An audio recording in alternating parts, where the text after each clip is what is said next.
So, now you know how to convert a formula to its prenext form, though prenext form is not unique, but all the quantifiers will be in the beginning, and then there will be another formula without any quantifiers.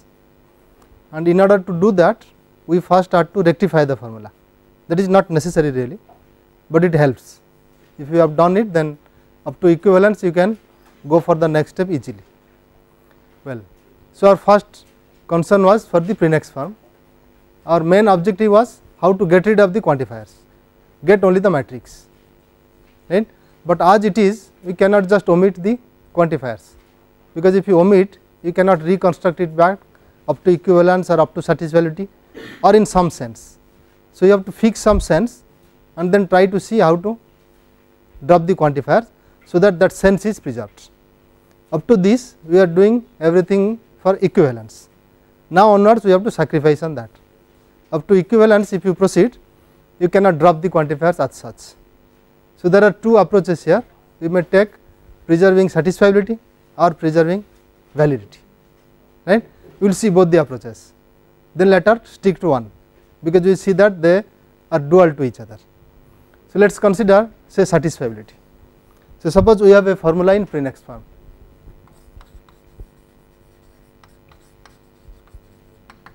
So, it would look something like q1 some x1, q2 x2, some qn xn, and then some matrix of the formula, which is quantifier free. Okay.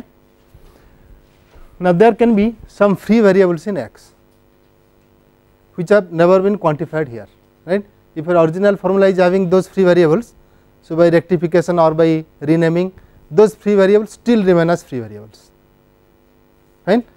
So, we want to preserve satisfiability, then our earlier theorem really helps here. We can really convert to a sentence, because we know that a formula is satisfiable if and only if its existential closure is satisfiable, right. Suppose we have free variables y1 to yn in x, fine. So, then we can take there is y1, there is y2, and there is ym, then q1 x1, q2 x2, qn xn x. So, we say that this formula is satisfiable if and only if its universal closure is also satisfiable, fine. Now, we have reached one sentence which is satisfiable or not, fine. Our aim is to get rid of the prefix from this sentence somehow, still preserving satisfiability, fine. So, maybe one simple form of the formula might help. So, let us take say it is in the form there is x for each y and x which has two variables x and y, x depends on only x and y. So, let us write the other way instead of the square bracket, that might go for substitution. So, x comma y means there are only two free variables here, it is a sentence. Now, suppose you want to say that IL is a state which is a state model of this, fine. So, in that state how you will translate this sentence? You do not need the state now, it is enough to have one interpretation only, right, because it is a sentence. So, let us say I satisfies this, I is an interpretation whose domain is D and the mapping is say phi. So, this phi should give us the meanings of predicates occurring in x x y, somehow it will relate to the relations, or if there are function symbols it will relate to functions over the domain D, keeping arity, right, that is what it is. Then it will be a sentence. This sentence will be translated like there is some element in the domain D such that whatever element you choose from the same D, the corresponding substitutions when you think of relations, instead of x let us say x prime, where x will be written as D, y will be written as say D prime, that will be satisfied, that will be true, that is what it says, right. So, now we see that that particular element D does not depend upon any other variables, right, there exists one D such that then the other sentence becomes true on its own, right. Only thing is D has to be replaced here, that is its meaning, when you come to the interpretation. Okay. But if you consider another sentence, say I satisfies for each y there is x, y, there is a difference. Fine. It will say that if you have chosen that d prime here, an element, then the corresponding d might vary depending on this d prime in some particular way, so that the formula x, y or x d prime becomes true, right. The same d may not work, that is the intuition. So, if that is so, that means if there is a universal quantifier occurring prior to some existential quantifier, then the existential quantifier uses the variable, that variable might depend on the variables used by the universal quantifiers. This is what the intuition says, right. So, if this depends or this does not depend, these two cases have to be clearly demarcated, right. So, when this does not depend, for example, there is x for each y, we might say that instead of x I replace a new constant c. So, this new constant in the sense of new, when we say new, it means it should not occur in this formula, that is all we need, is that right. So, suppose we consider for the first one, for each y x c y. Now, I have has not interpreted this c till now, it is a new constant, it has not occurred at all, right. So, now when you say that this is also satisfiable, how do you determine this? I cannot determine it, right, because there is no interpretation of c till now. So, you may have to extend this I. So, that means we will take I equal to same domain D, but another phi prime, where phi prime is an extension of phi, right, which takes care of c now, is that okay. But now any extension will not satisfy, we want such extension which will satisfy the formula, right. So, that means earlier we have seen one element d under I was satisfying the corresponding sentence. Now, then in this case we should put phi prime of that c to be equal to the same element d, is that right. So, that means under the interpretation I, if taking this x to d satisfies the corresponding formula, we put that phi prime c equal to d, this is the extension we take. All other values of phi will remain as it is in phi prime also, is that right. Then if this is satisfiable, this will also be satisfiable under this domain, new extended interpretation, right, call it say I prime. Okay. So, this is what happens when you go for the next step. In general, this is going to be happening, but then at one step we could prove it, one existential quantifier. If there are many, proof will be by induction, is that okay. This will be the crucial step in the induction process. Up to n you have, then n plus 1 existential quantifiers, for the next one you apply like this. Is that clear? Now, what about converse? When you go for the converse, you do not have the extension business, right. So, that means the same interpretation should satisfy, fine. Then how will it? C was new, so that was not new. So, suppose I have one interpretation I prime, right, which has phi for some predicates, some way it is assigned, and phi prime of c equal to some element d, I do not know what d, this d was fixed because of this, some d. Now, it is satisfied for each y x c y. Then in the same interpretation we just take the same d to work here, right, there exists one of them should satisfy, which one? That d, take that d. So, that means the same interpretation I prime will also satisfy the earlier formula, there exists x for each y x x y, is it clear? So, it becomes if and only if statement really. So, that means when you delete this there is x, replacing all x by a new constant c, whatever formula you get, that becomes satisfiable if and only if the original formula is satisfiable. Okay, is it clear? Now, let us consider the second case. What happens here? for each y there is x x x y. So, this says the x which we will get from the domain corresponding to that, the element we get from the domain might be depending on the values of y. Yes, some doubt? How is it different from existential specification? Means There also we take a constant c. so question is, how is it different from the existential specification?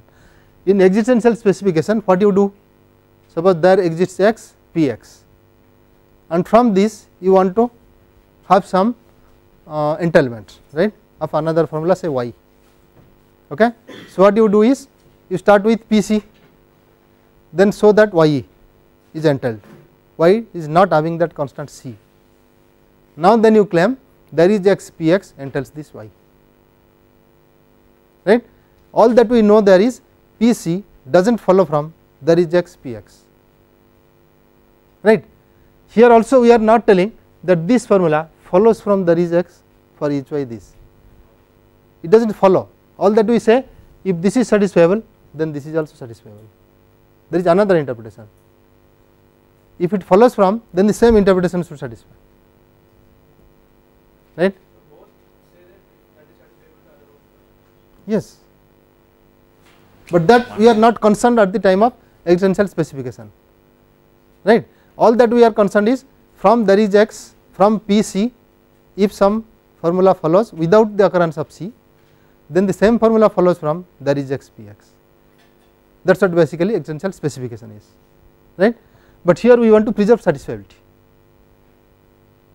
right. New constant appears in both the cases, that is the commonality. Okay.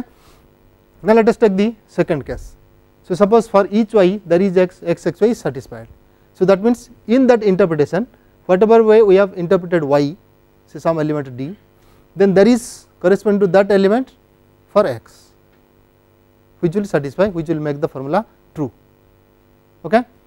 Now, if I vary this element y, say y is going to d1, now the corresponding x may vary, may be constant, I do not know, right, but somehow the dependence is there. Now, you have to bring in this dependence, that is the main difference. Okay. So, what we do here is we consider another sentence for each y x, say f of x y, f of y and y. So, look at this form and this form, x is replaced by f of y, right. We want to show that dependence. So, this f is a new function symbol, it is not occurring in x earlier, that is the main thing we have to take care. When we say new constant here, similarly we say new function symbol here, right. So, f is a new function symbol.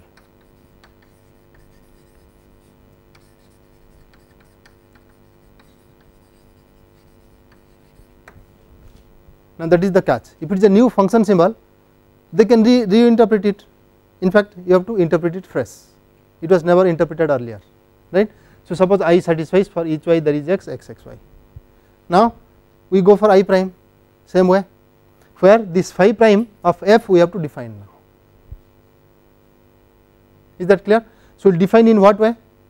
Phi prime of f of y will be equal to that element d for the corresponding element y here, whatever y element you take, it will be that element corresponding to which this formula will become true, right. So, that this new I prime will become a model of this. Is it clear? Now, conversely, if this is already interpreted to be true, okay, so f of y has been interpreted to some d, take that d corresponding to this y. So, the same interpretation always satisfies for each y there is x x x y, just the same as scenario is same as per the earlier, right. So, this suggests that we have to find out when there exists is occurring, before that what are the quantifiers occurring, right. So, that all those variables used by those quantifiers can be the argument of a new function when you substitute that existentially used variable, right.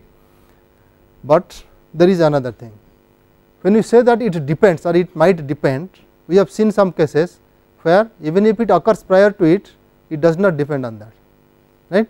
It is because there may not be any atomic formula where both the things are occurring, right. We had one example of this form for each x, we took for each y, okay. For each y there is x, suppose it is in the form p x implies q y,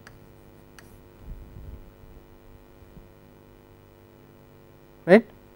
So, here when you translate, it will be looking like for each element in the domain D, some element are there corresponding to that element, say D prime, such that if D belongs to P prime, then D prime belongs to Q prime, that is how it will be, right.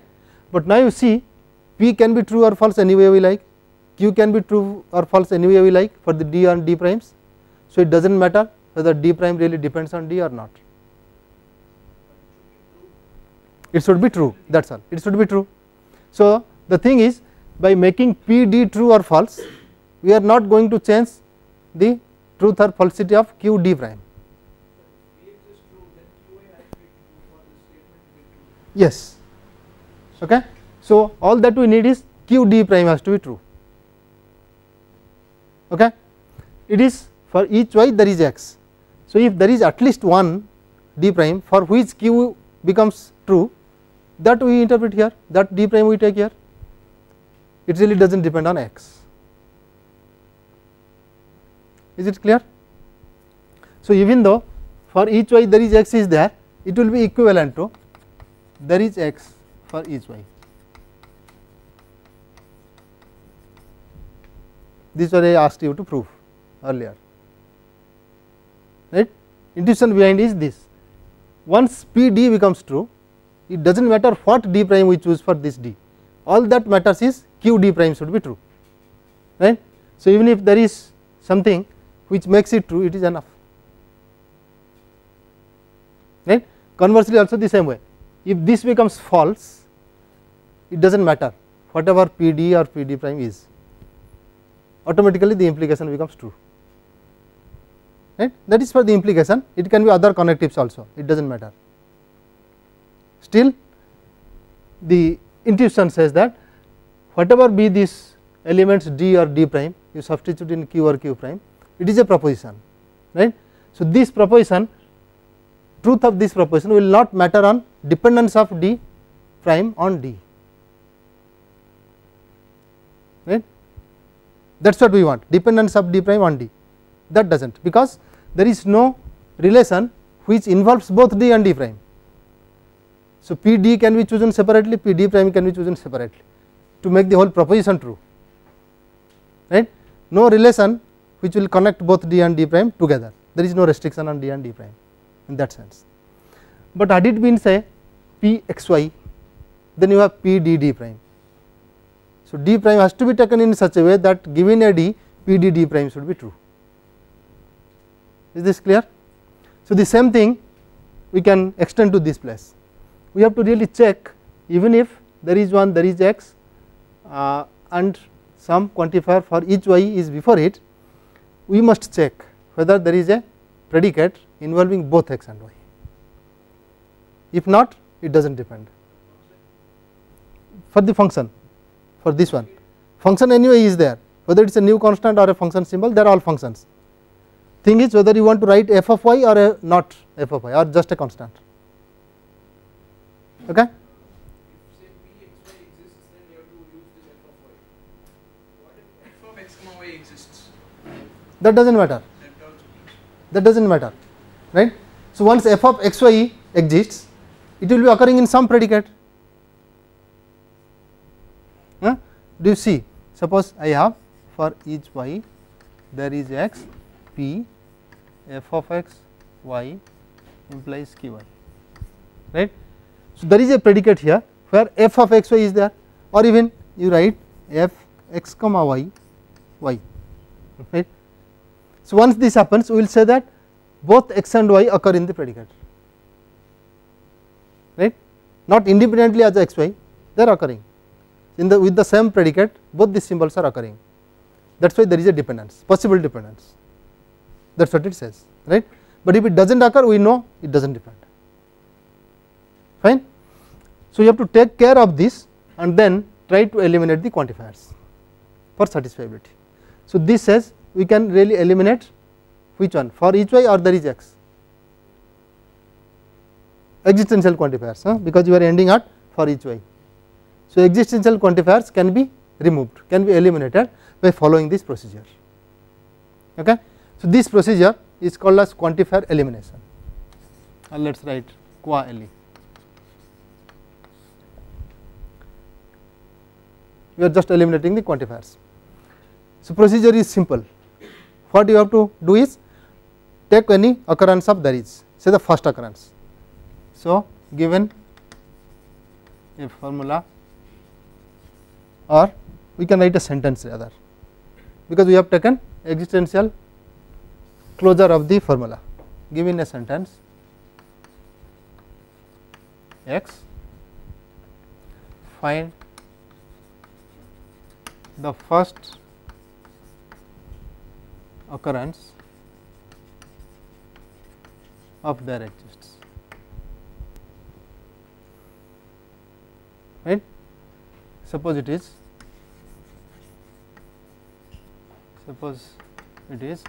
there exists x, it uses some variable, call that variable as x. Let x1 to xn be the set of variables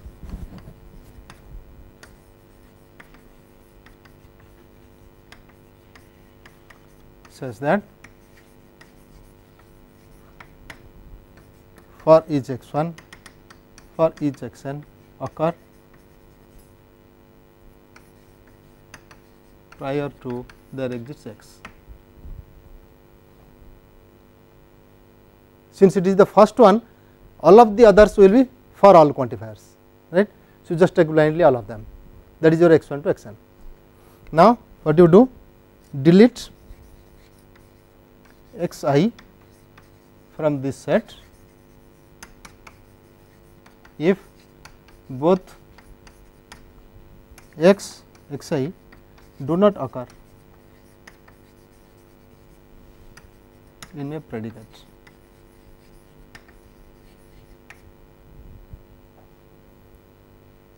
So, it is simultaneous occurrence, right, do not occur, you may write simultaneously.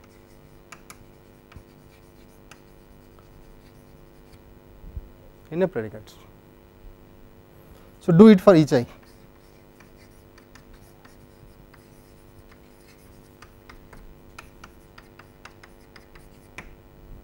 So, the updated set is the set of variables on which x depends, right. So, what we have to do is write the updated set of variables. So, let y say I1, y j2, y jk. In fact, we can write x also if you give subscripts, x jk be the updated set.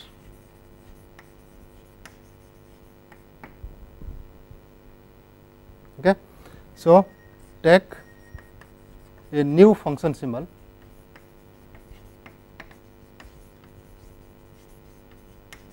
say g of arity k. If there are k variables remaining, then take the k array function symbol g. Now, delete the occurrence of there is x, replace all occurrences of x by g of x j1 to x jk.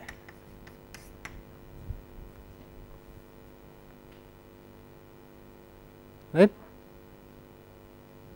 So, then this is only one step. Then next step is you take your new x as this new formula, what is obtained from this. and continue. Is that okay? So, set x to this formula, to the obtained formula. It is again a sentence. Continue.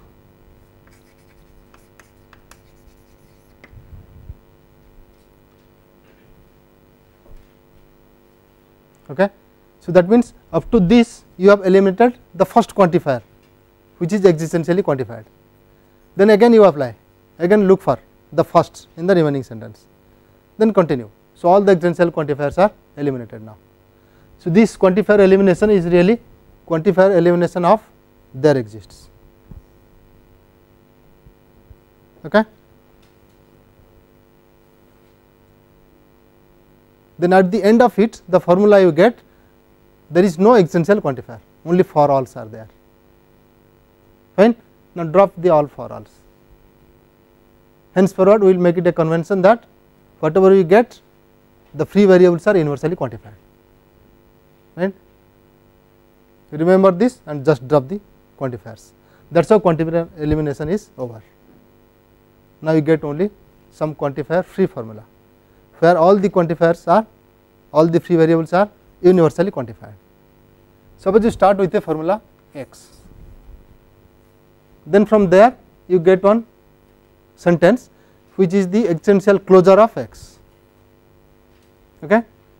Then you are replacing the there exists. So, if there is any free variable in x, all those will be replaced by new constants finally, because all those free variables will be existentially quantified in the beginning. Now, take any existential quantifier, before it there is no for all. So, that will be just replaced by a constant, right. So, you can really modify quali instead of taking the existential closure in the beginning, just replace all the free variables by new constant. That should be your first step, then continue. That also can be done, right. Okay. So, by this quantifier elimination, after the end of this step, you get no existential quantifier occurring in the formula. Okay. So, that formula is called the Skolem form of the formula, and this process is called Skolemization. These functions we are introducing, they are called Skolem functions, G's, or indical functions, and the term you are using is called a Skolem term, right. So, there are some terminology here, we will just write those terminologies. So, these G's, the new functions or function symbols, are called Skolem functions or even indical functions.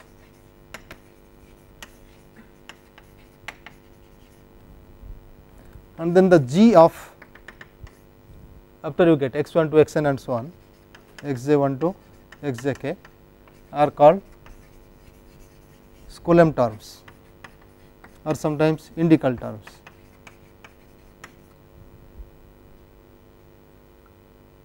Okay.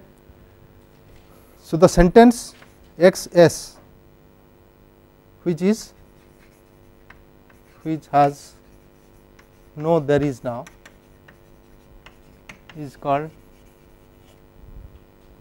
a sentential form.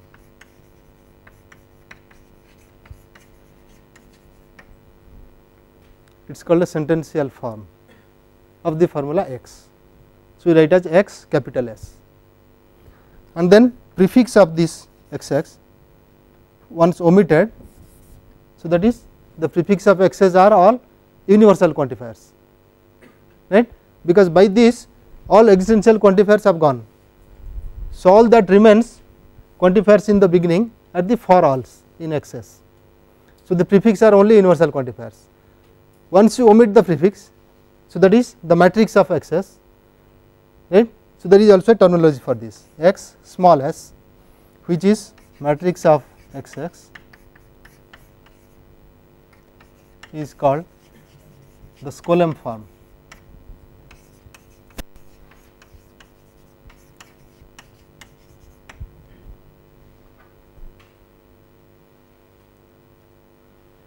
Okay.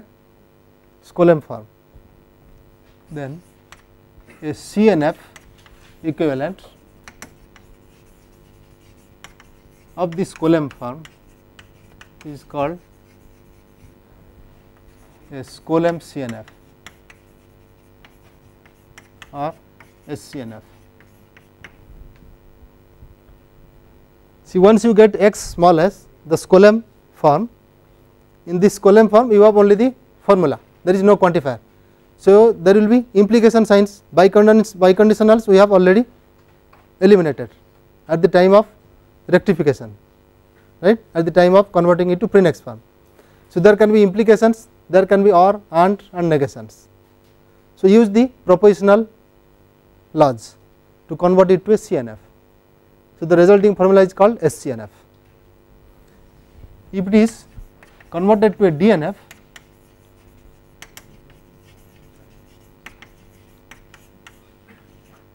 so we call it an SDNF.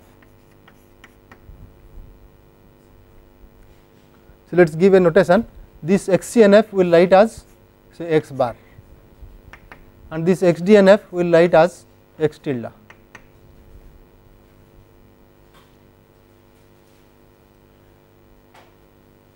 We will take an example slowly, but first see how that is go. So, we have x, then we take the existential closure, then apply quantifier elimination to get xs, then drop all for alls to get x small s, then convert it to CNF to get x bar which is SCNF, convert same xs to DNF, call it x tilde which is the SDNF, right, is that clear? See, all this we have got by preserving satisfiability. Okay. So, what this says is x is satisfiable if and only if its existential closure is satisfiable, if and only if x capital S is satisfiable, right, quantifier elimination, if and only if forgetting the for alls that is also satisfiable, is that right, if and only if x bar is satisfiable, if and only if x tilde is satisfiable, throughout only satisfiability is preserved. The same way we can preserve also validity, right, but how to preserve validity? It is a dual concept, it is not difficult, you can check from this easily. You can also get the procedure. So, suppose we want to say that x is valid, how to preserve validity, that is our question. So, x is valid, this we may say this happens if and only if not x is unsatisfiable.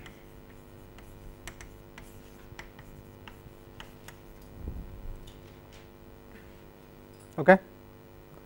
Now, not x is unsatisfiable if and only if not x capital S subscript is unsatisfiable.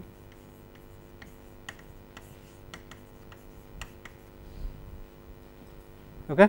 So, this capital S subscript says that you first take not x, existentially generalize over the free variables and then applies Coulombization. What you get is x capital S, right, but all those things you are doing with not x now, not with x, fine. So, if this happens if not x S is unsatisfiable. Now, look at not x S, how will it look?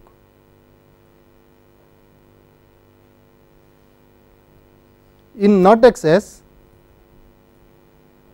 for that matter take any formula y and subscript capital S, that will be for alls and then some formula, right. So, in not x S also you will get similar way, it will be something like for all some variables are used and then some formula, it will look something like this, right, is that okay. Now, this is unsatisfiable if and only if not of this is valid. So, we go back,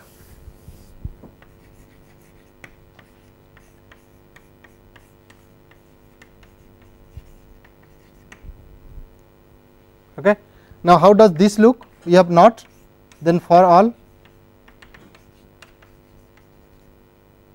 some formula y, it looks like this.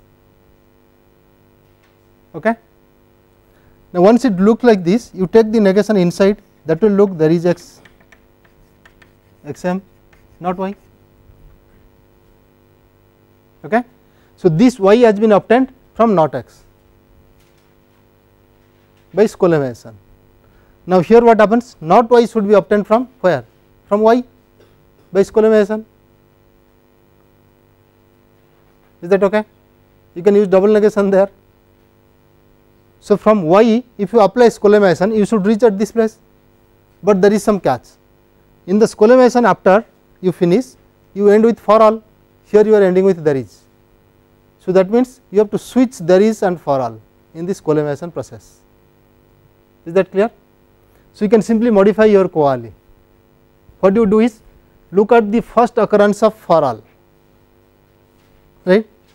Then let these one be the variables prior to for all x used by there exists x, right, all existential quantifiers. Then continue this Skolemation process. So, just treat there exists as for all as there exists in this Skolemation process, then you reach at the same place, right, which will preserve validity. That is what this says. Is that clear? So, let us call that procedure as Koali for all. We are not doing for there exists, that is for all quantifier elimination. So, once you do that, what you finally get at is, let us call it x v. So, which has no for all in it. It looks like there exists and so on, and then some quantifier free formula, okay. That is its validity form. So, we will call it the validity form of x.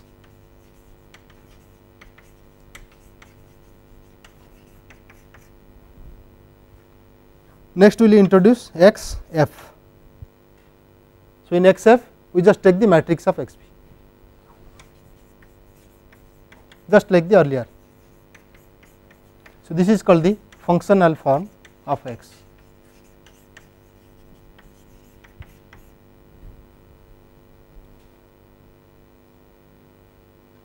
So, just some different names, sometimes it is called also Skolem for all terms or Skolem validity form, and that is called Skolem satisfiability form. So, here when you forget the quantifiers or you get some free variables, they are all existentially quantified in x f, right. In x subscript small s, all free variables are universally quantified. In x f all free variables are existentially quantified, right, just the dual thing is happening. Then we write a CNF of x f, we will give a notation again, let us call it say x hat, right, some notation we have to give. So, that is called the functional CNF, FCNF. And same way we write x prime as a DNF equivalent of x f, which is also written as FDNF. Now, we can summarize what we have done for this as a result. So, this conversion says as the following: let x be a formula,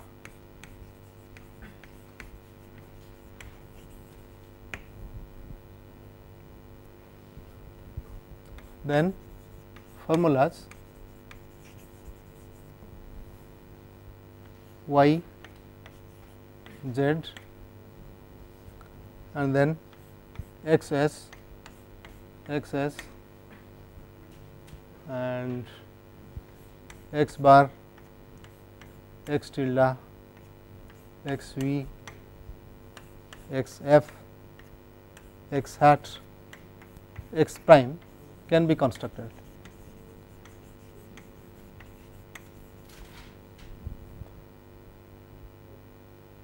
So that what happens? Y, Z are quantifier free.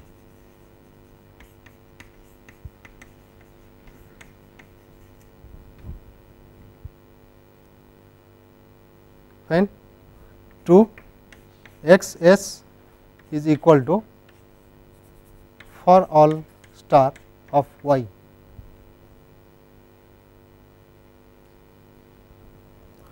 Three x v equal to there exists star of z. Okay. Next, x tilde is in CNF and also quantifier free.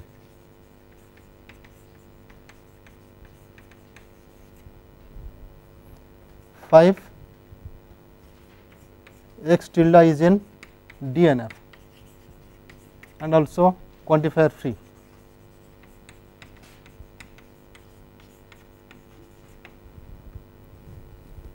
Then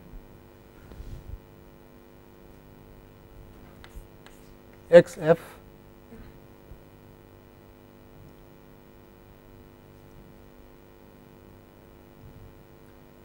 is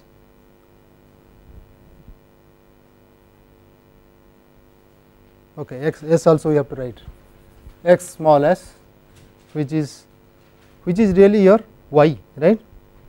So, then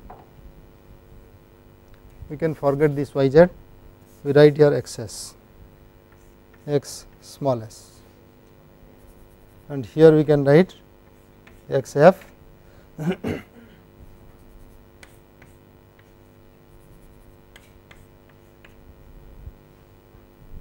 okay. Then x hat is in CNF, quantifier free.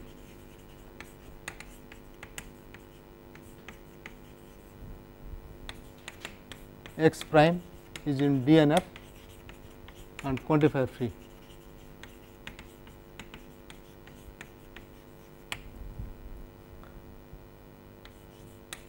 And what happens is x is satisfiable if and only if x s is satisfiable, if and only if x capital S is satisfiable, or you make it capital, this is small, if and only if x bar is satisfiable, if and only if x tilde is satisfiable, and similarly x is valid if and only if x v is valid, if and only if x f is valid, if and only if x hat is valid, if and only if x prime is valid.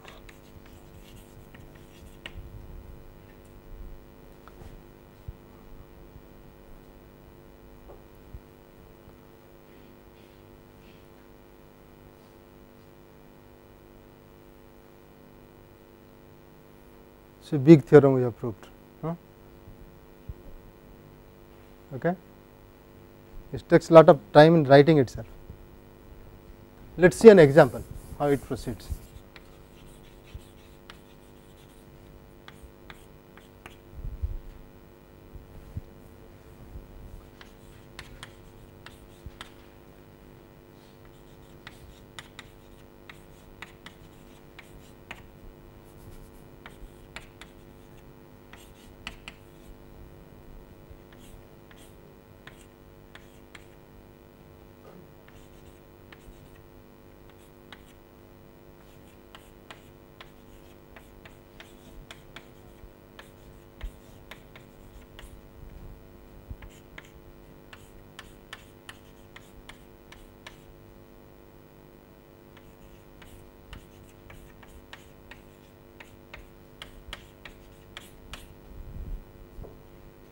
I just took something arbitrarily.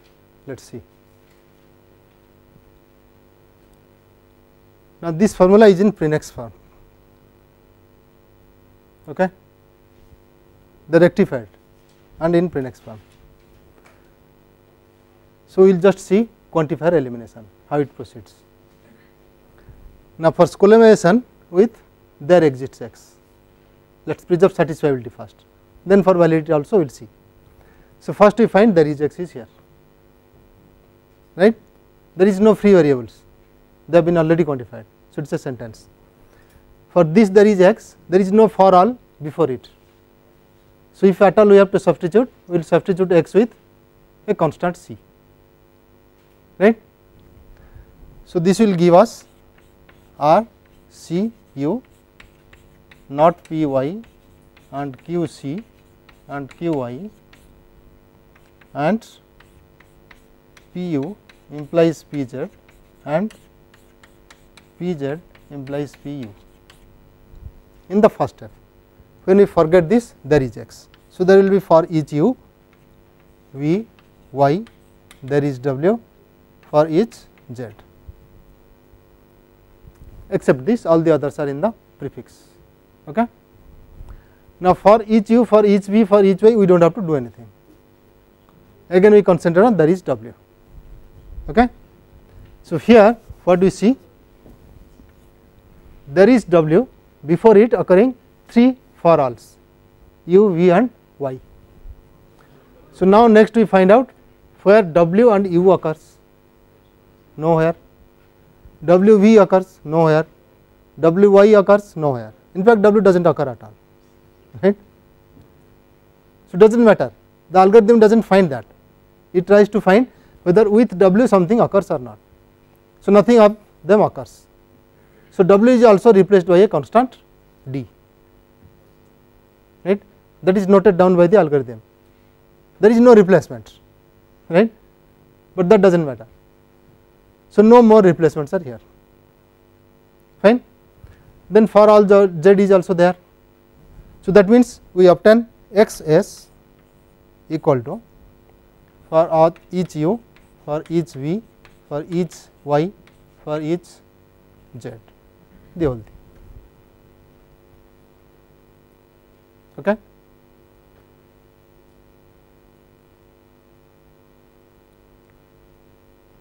Clear? This is your x superscript s, then x small s will be just the matrix of this much, that is your x s, that is this column form. So, this is what you obtained is the sentential form.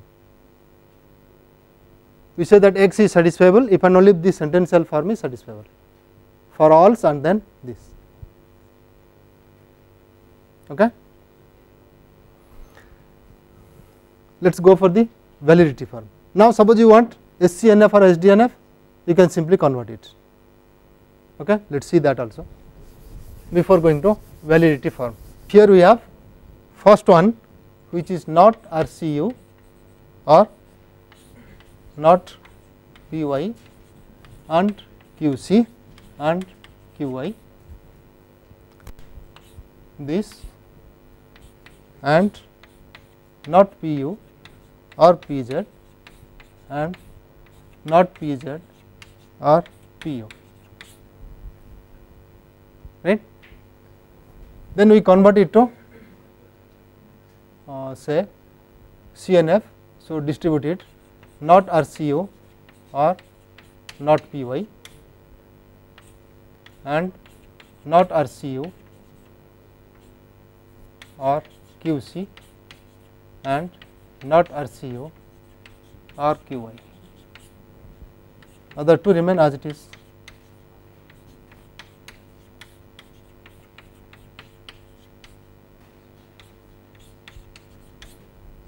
Right. So, this is its SCNF.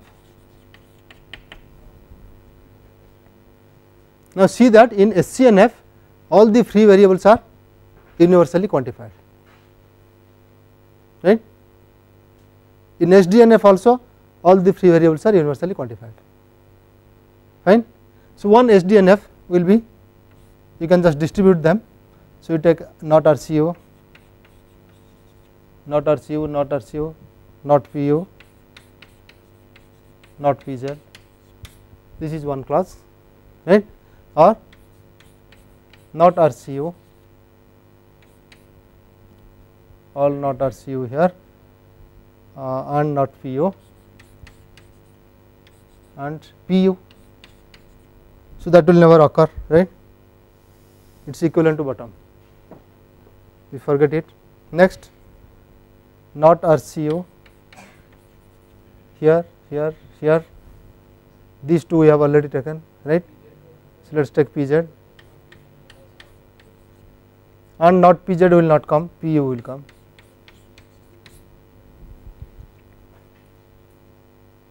Okay, these two. Next, or we take with which one? See this QY,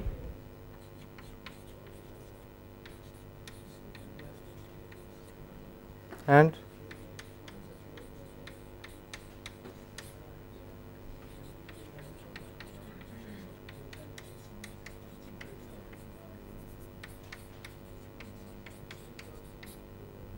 okay, with QI.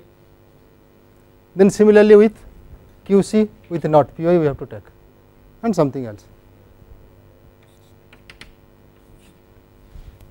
that will be your SDNF. Now, what you see, if you put this for alls, they are all universally quantified. So, for all we will be distributing over this AND, it will be equivalent to link for all star of this and for all star of this and for all star of this and so on, right. But here they will not distribute,